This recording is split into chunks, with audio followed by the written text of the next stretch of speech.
Well, congratulations, Dad. It's a mighty achievement, making 90. They say that age is just a number, but in your case, Dad, Jesus, it's a really big number now. I would like to thank everybody for coming here tonight, even those of you who are just here for the free booze. You'll hear tonight from Dad's 5 children, and after 2 or 3 of them, you'll start to wish that he had fewer children. And you'll hear from many friends that Dad has made along the way in Ireland, in Canada, and the USA. And you might hear from the big fella himself. We're not sure yet. We're holding out hope. And I was trying to figure out what would be an appropriate gift for his 90th birthday. He's got everything. So I've made a contribution to the Irish American Society of Atheistic Day Traders. So also joining that. Now Dermot came from Dublin, making his way to St. Pete, an internship down at Mountain Park. The others couldn't compete, then off to Chicago Northwestern. An orthopod Dermot became. It was there that he met Don Sullivan. His life would not be the same. Oh, it's so hard to be Dermot.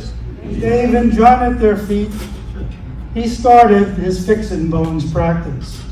The busiest doctor in town, he needed some help in the office, and Sullivan chose to come down. Oh, to get there. Oh, it's hard to be Dermot. You're having to sing in honor. Successful, their practice was quite elite. They established a fine reputation for patching up arms, backs, and feet. But they spent so much time with their running. But they didn't know what to do, so they looked to the United States Navy and went out and found them a Jew. Then running became an obsession. Dermot's a marathon man.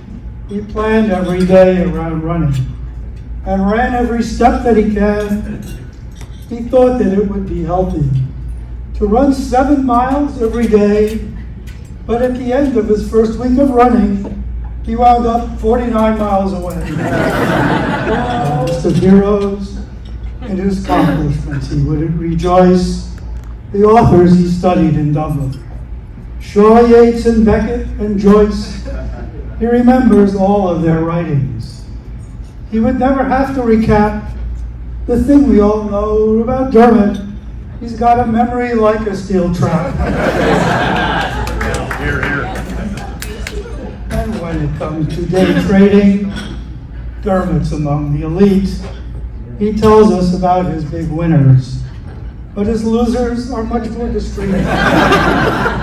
He does his stock research daily, and very rarely will muff it. He still follows Berkshire Hathaway because he reveres Warren Buffett. Now when it comes to religion, Dermot's an outspoken guy. He doesn't believe supernatural or a being high up in the sky. He's happy to share his convictions. If you put up with all of his bitchins, he'll cite you book, page, and chapter from his hero named Christopher Hitchens. Now Dermot had a girlfriend, Maureen Conroy by name. He married her Bloomsday in Dublin, and his life was never the same. She was the greatest of all Dermot's heroes. When she left us, we all were in tears. Her memory will always be with us, the best thing of Dermot's 90 years. How I first met Maureen and Dermot. Don Sullivan and Dermot were interns and residents together in Chicago. And I think it's about 60 years ago now, close to that, when Don told me that he had a new friend that he was a resident intern with, an Irishman, Dermot O'Connor. He said, they're just here from Ireland, he and his wife. So we're going to meet him. And I said, oh, that's wonderful. And they had this beautiful little baby girl, Ailish, just Ailish. No one else was there, but she captured our heart. She was wonderful.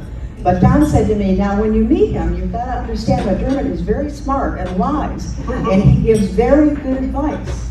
So I said, like what? So when you look around here and not only see Ailish, but Stephen and Peter and David and Donnie, you got to remember that Dermot's advice was birth control. Okay.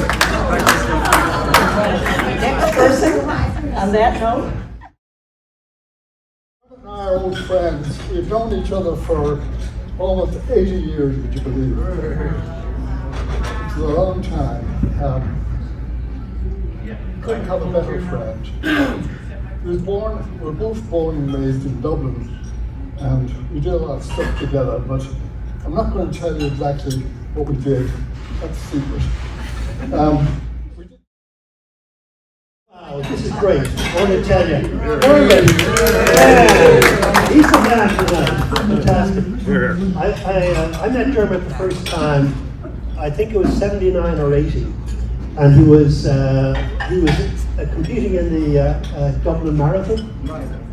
He won, but he didn't tell anybody he won. I won by 100 yards. And we've been good friends ever since. And Dermot was responsible for Jane and I coming to Ireland. Maureen particularly was pushing, and we were so glad we came, so that we wouldn't be here tonight if that hadn't happened. I have a few words for that. Oh, we love so well, right, Dermot? We love so well. One of us, country farm. Sing the O'Connors all assembled, with their glasses raised on high, and the magic of their singing cast a spell. Yes, the magic of their singing, of the songs we love so well, the parting lass and Danny boy, and all the rest. We will serenade our Dermot while life and voice shall last. Then we'll pass and be forgotten with the rest. We are poor little lambs who have lost their way. Ba, ba, ba.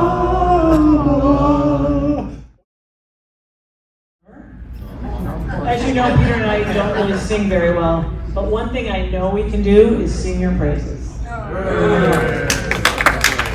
So we've written a poem, we've co-written it, so there's shared accountability. And we've expurgated the dirty bits. So what we got here, it's a short one, but it's the tale of Dermot O'Connor.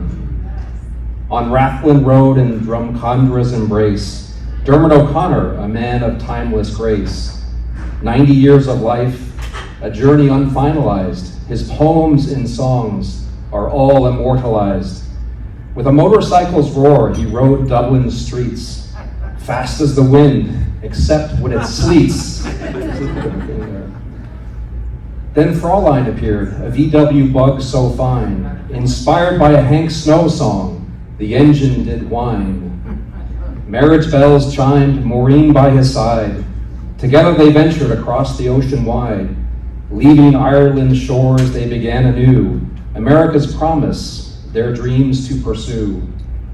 Running the paths, conquering marathons bold, 25 races, his endurance untold. From Vegas to Boston to Dublin he raced. The rest of the pack he always outpaced. You've been blessed with 12 grandkids who love their papa so much. All their photos arrayed at the top of your hutch.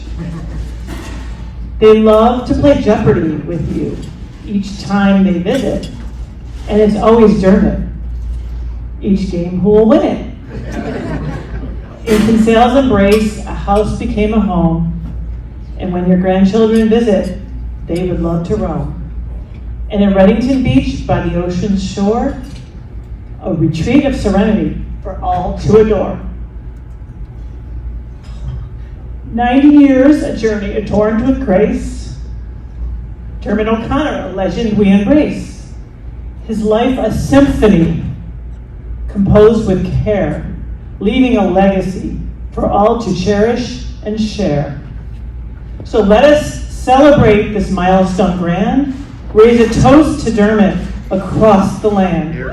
May his spirit shine bright like the sun's warm ray. Cheers to Dermot on his 90th birthday.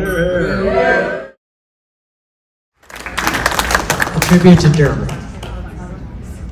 Please indulge me as I undertake in rhyme what I offer as a tribute to a true hero of mine. The task has been daunting from beginning to end, to fashion a poem that rhymes for the most literate special friend. For starters, nothing rhymes with Dermot. He's certainly not a hermit. If you look around at all who've come, because he's loved by everyone. His knowledge is immeasurable, his interests are so diverse. To be in his company is as pleasurable as any in this universe. He's regaled us over the years with countless songs and ditties. To be in his company is as pleasurable as any is in the universe. He's regaled us over all the years with countless songs and ditties, with limericks and brilliant discourse. Dermot's always the most witty. While we're cautioned to avoid both politics and religion, I've always enjoyed our repartee and his amazing vision. Though I'm not quite as smitten with Christopher Hitchens, but I get it. No discussion of Dermot would be complete without mention of his passion for investing in Wall Street. Yet, one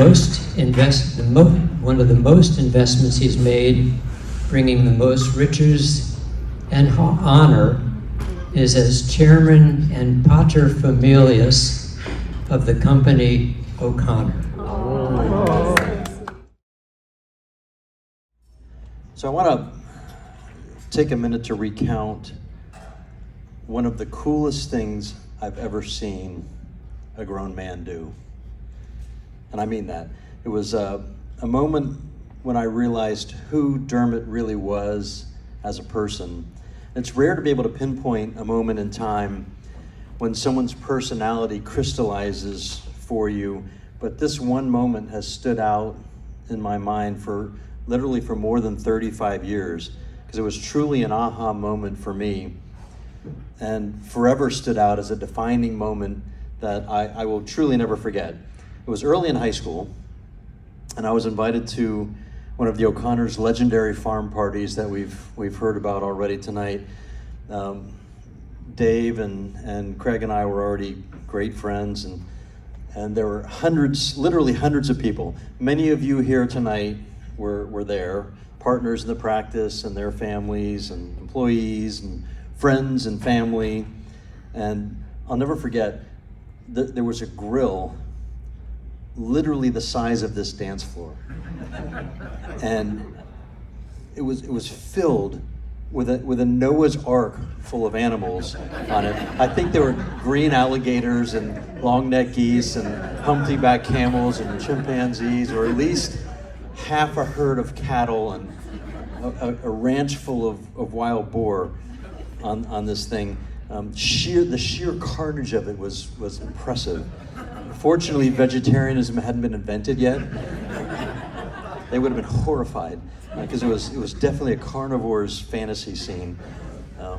But I digress.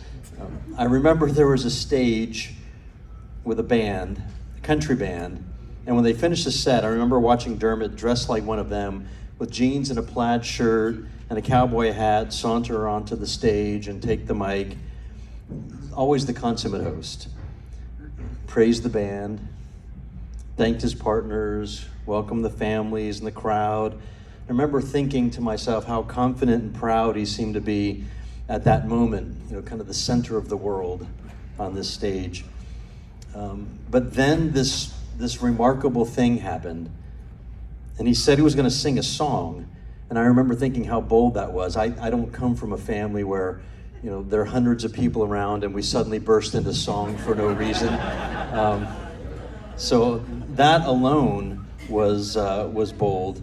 But it wasn't the act of singing on that stage that was memorable to me. It was the choice of songs. And for whatever reason, he decided to sing a song that day that you could only describe as a personal anthem. A song that defines someone's personality and unmasks their true character. It was literally one of the coolest moments I can remember ever witnessing. I'm not joking, I'm being very sincere about that.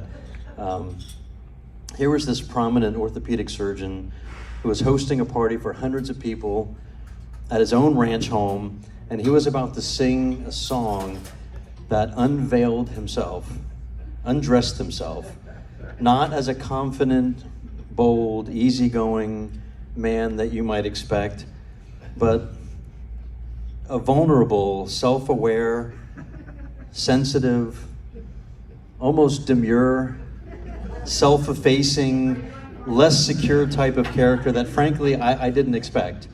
So I want to sing the first verse of that because there are going to be a lot of people here singing tonight. So the first verse of what I consider to be Dermot's revealing personal anthem song to commemorate one of my favorite moments in time, the song he sang that makes me think of him to this very day. Maybe you've heard it before. You could sing along if you have. Oh Lord, it's hard to be humble when you're perfect in every way. I can't wait to look in the mirror, 'cause I get better looking each day. To know me is to love me. I must be a hell of a man. Oh Lord, it's so hard to be humble, but I'm doing the best that I can. But this is a song about the way Dublin used to be. Back in the day, back when Dermot was growing up, perhaps, and the way it used to be. And that's maybe the way that a lot of us remember it. So, is Dublin in the railroad? Halls and houses, the haunting children's rhymes that once were part of Dublin in the railroad times. Ring-a-ring-a rosy, as the light declines, I remember Dublin City. There you go, perfect. In the railroad times. Oh, my name, it is John Dempsey, as Dublin as can be, born hard and late in Pimlico, in a house that has ceased to be.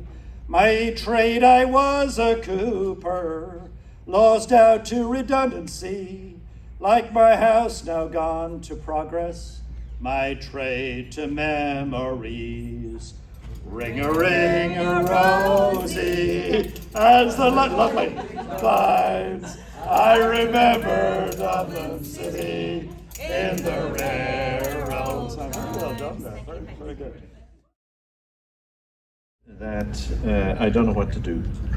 I can't sing, I don't remember a verse, and I don't remember names. But this is what Dermot was noted for.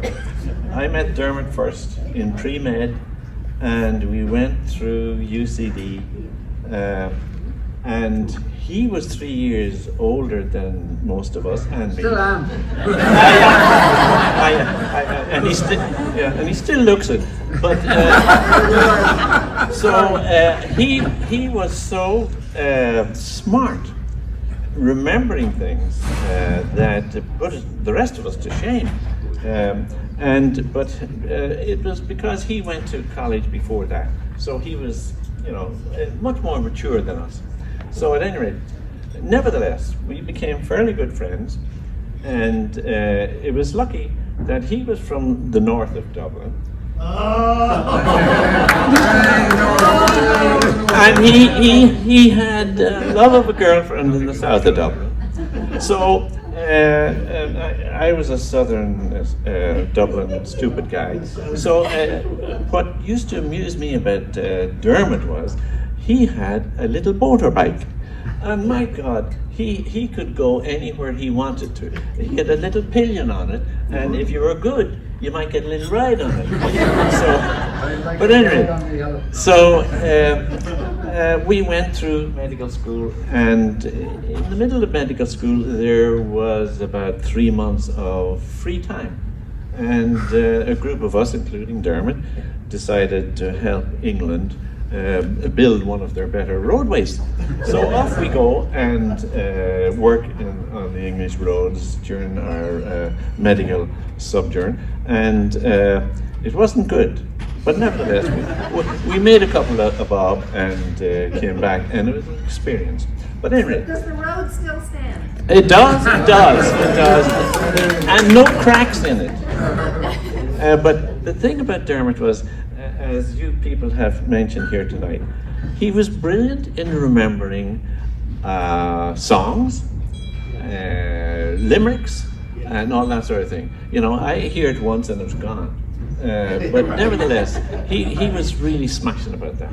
And that was one of the things. And then when we all qualified then, he was smart enough to figure out where the hell to go. And all of a sudden he hit the US, and then he was in Chicago, and the rest of us were still toiling in Ireland, and figured after a year and a half or something like that, we better get the hell out of here too. So a lot of us went off then to the US too, and we had good relationships with Dermot as he continued to be one of the smartest people in medicine.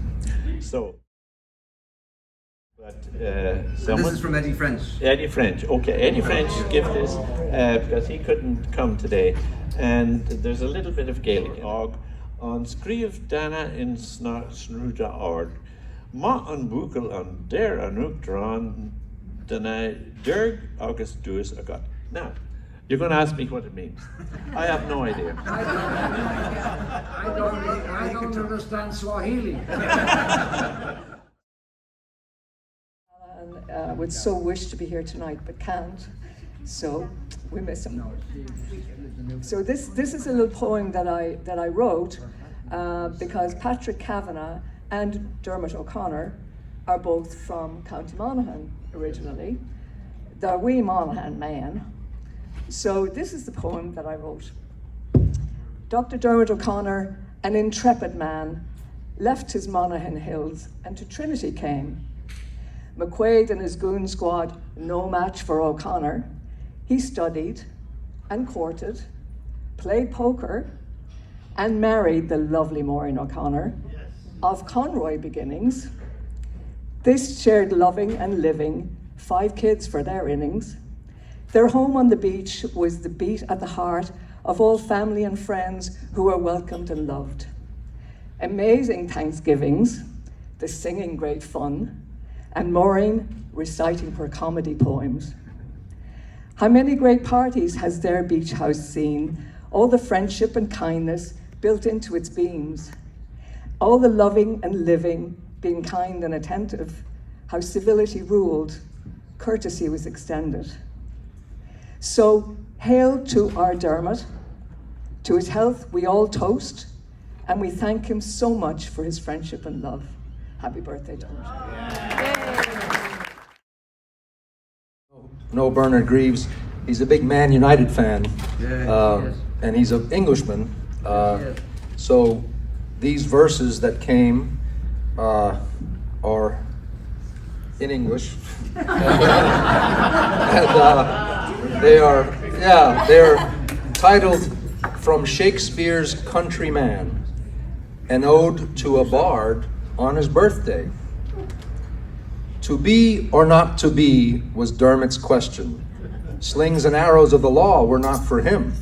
To take up arms and legs and operate them, to switch and make more money seemed less dim. He did become a surgeon. All the world's a stage, he found the new world. The course of true love this time did run smooth. With stuff that dreams are made of, gained 5 children, and now his grandkids fill his life forsooth. He didst become a father. Friends, Americans, and countrymen lent him their ears for songs of fun and mirth. When the Lord thrust greatness down upon him, he was humble for all that he was worth. He didst become an entertainer. Once more unto the breach he ran, once more, measure for measure, his own self to be true. Marathons had made a glorious summer. He was the fittest, though his back would rue. He didst become an athlete. But now what light from yonder window breaks? Was that his homeland that he did recall? A house, my kingdom for a house. He bought an unseen castle, that is all. He didst become Irish again. Shall I compare thee to a game of golf? With one club thou didst all day play the game.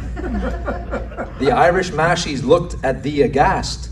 Your drivers sank the putt, eternal fame. He didst become a golfer. Hey, nonny, no, he's 90 now, but he is made of much more sterner stuff. We see him stand like greyhound in the slips and know that he will not run out of puff. He has become a legend. Follow your spirit, and upon this trick, cry, God for Dermot, Ireland, and St. Patrick. When you were 40, I was 10. When you were, when I'm almost 60, you're 90, and then when you're 100, I'll be 70. And so this is a Polish song. You may have heard of the beer Żywiec, but żyje means live. But this is a 100 lat means 100 years. And so this is a song that the Polish sing for birthdays, but it's 100 years. May you have 100 years. 100 lat, niech żyje nam. 100 lat, niech żyje wam. Jeszcze raz, niech żyje wam. Niech żyje wam. It's a real honor to be here to honor Dermot. We all know in this room that he was a great man, that he is a great man. You don't see that necessarily when they're this age. You did with him. He came to Northwestern and he left a wide wake because his judgment, his courage to operate, or the more courage it takes not to operate when it's not indicated. It was early on. I think I've been to enough Florida games that we're going to have like a shout out. Closer. Louder, Oh, a little louder. shout. Okay, well you have to shout. I just have to talk. All right, the granddaughter's table. No, woo! I want to hear it. I want to go. People from Kinsale. People from Shorecrest. That was kind of quiet. People from Butterfield Crescent. People from Chicago again. Oh yeah, Van Etten's from Chicago. People from Dublin. People who take care of my dad.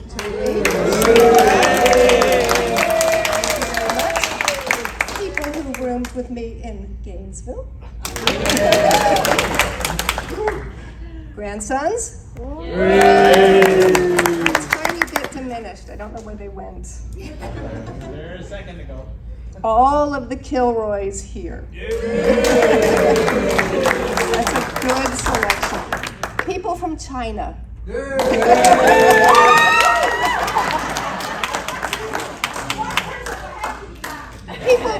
People from Newfoundland. People from Texas.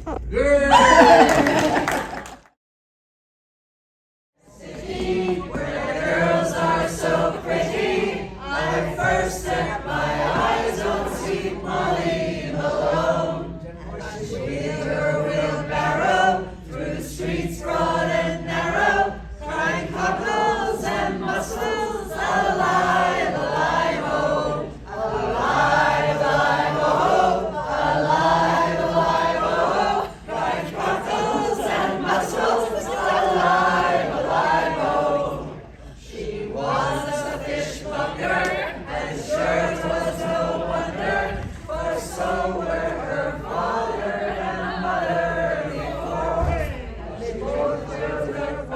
fortunate. Tim and I went on a big South African golfing trip, which was very interesting in lots of ways.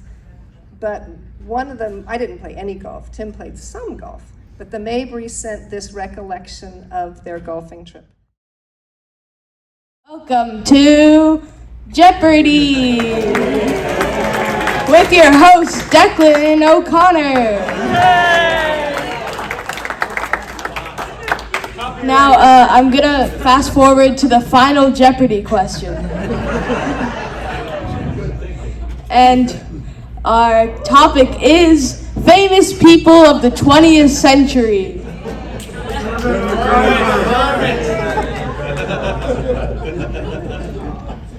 This world-famous doctor, marathoner, farmer, and daily stock trader was born in 1933 in Dublin, Ireland, and moved to Florida in 1962. You have 30 seconds, contestants, so make your guesses.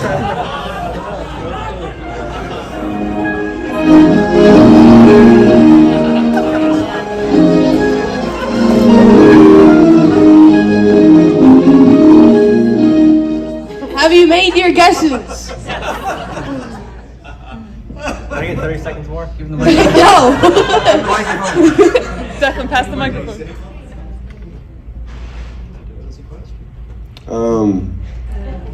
Michael Douglas? Uncle Johnny? Me.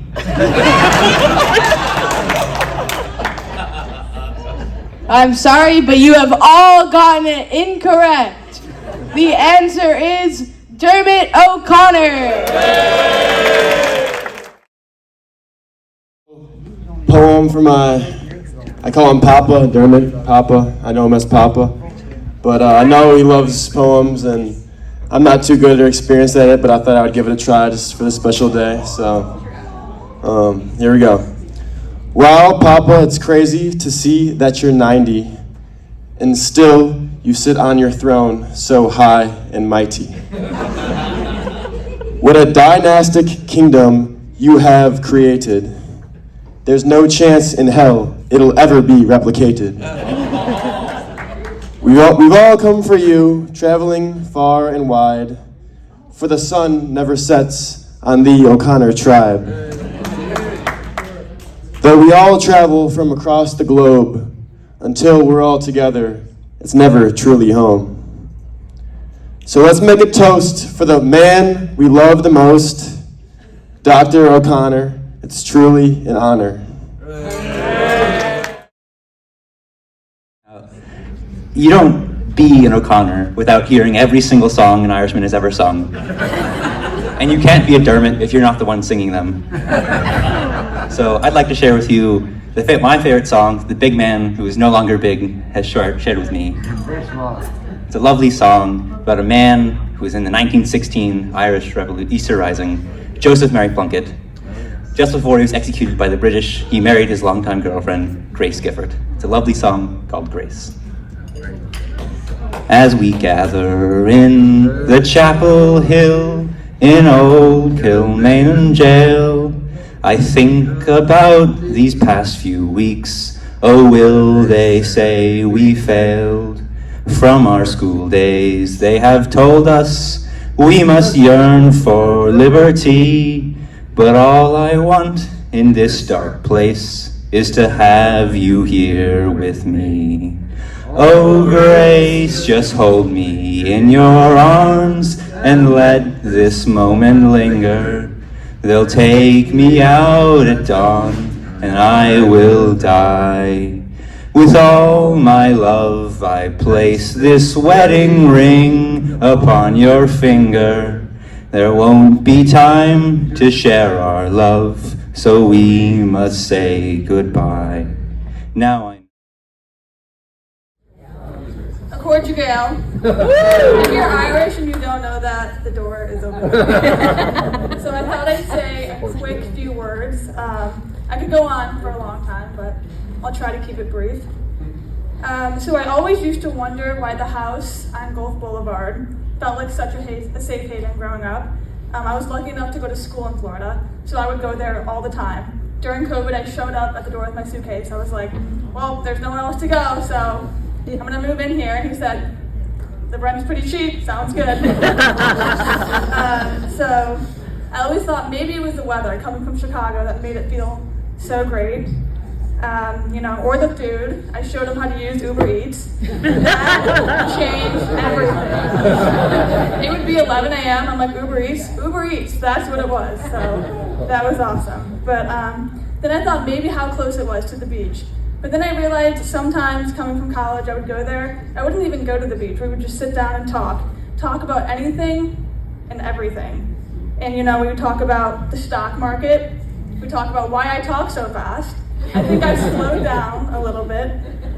Or we would talk about and argue who the best singer in the family is. And according to Papa, it's Papa.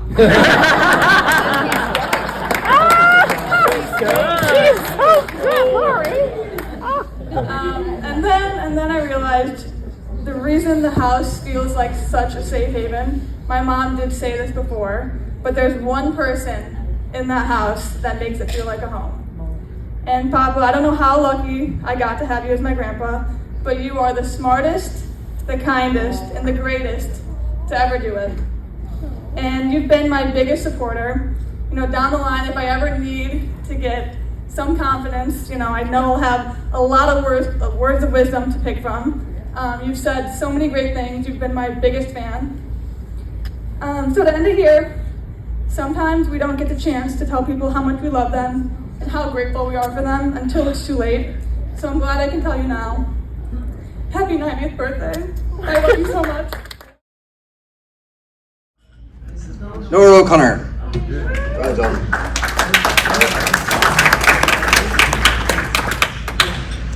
I might not be as well spoken as my sister because she does that for a living, but I'll give my best try at it. I have a little bit of a speech here. Dermot has taken on many roles and names over the years, from son, brother, friend, husband, doctor, father, and as I and 11 others know him as Papa. We could can't keep talking here for another 90 years about how wonderful of a man my grandpa is.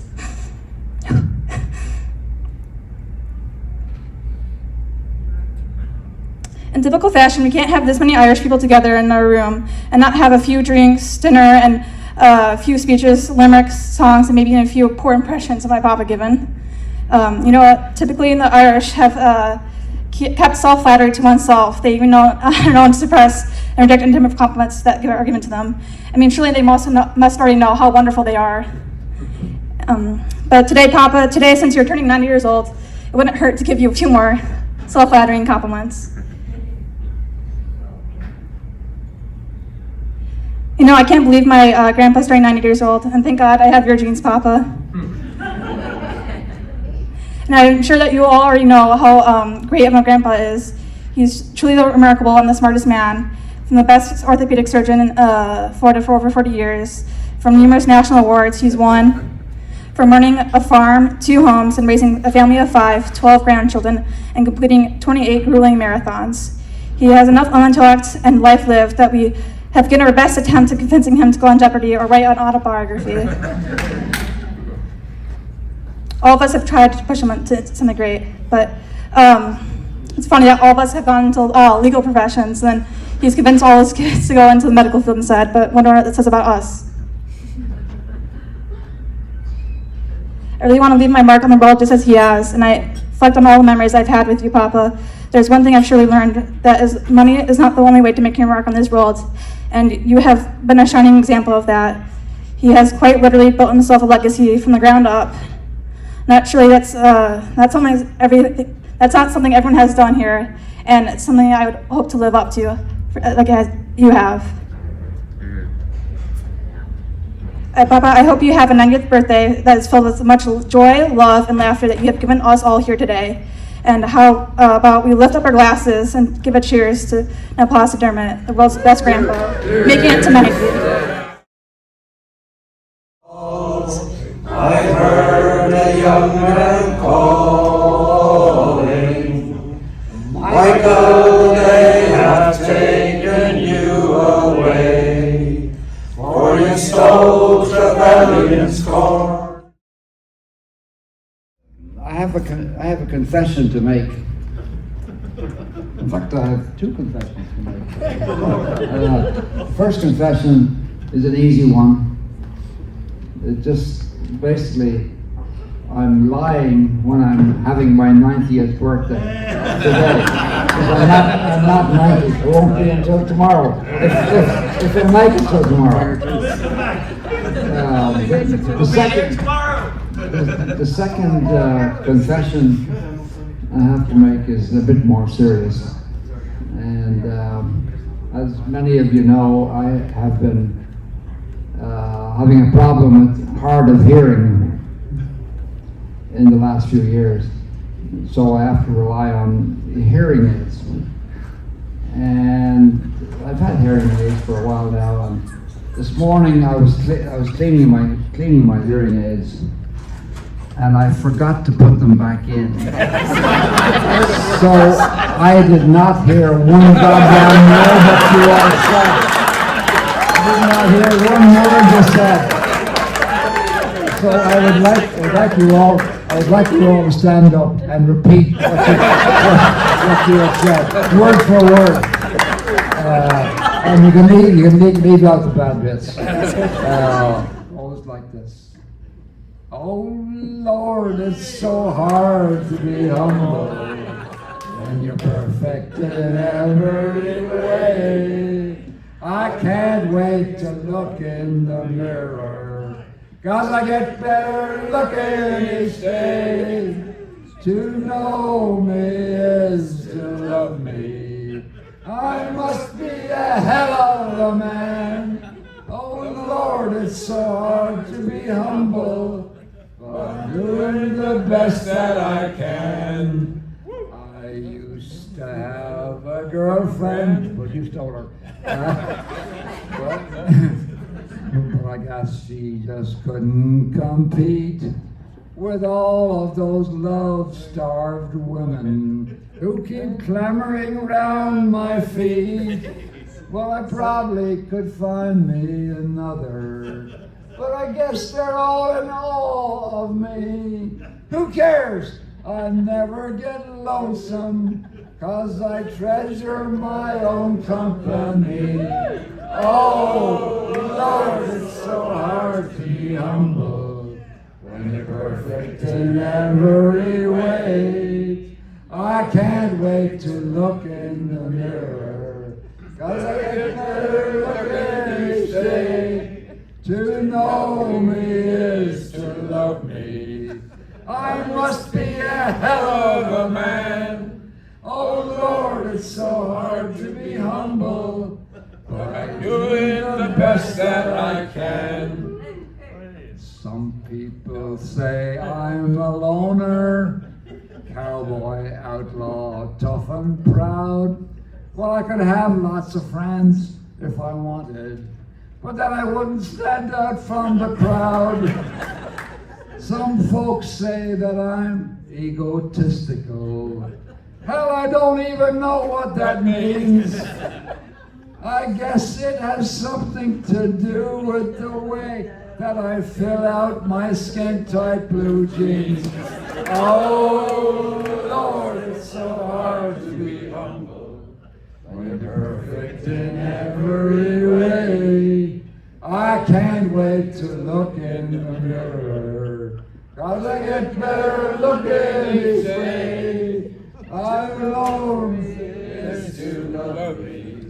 Well, I'll be a hell of a man.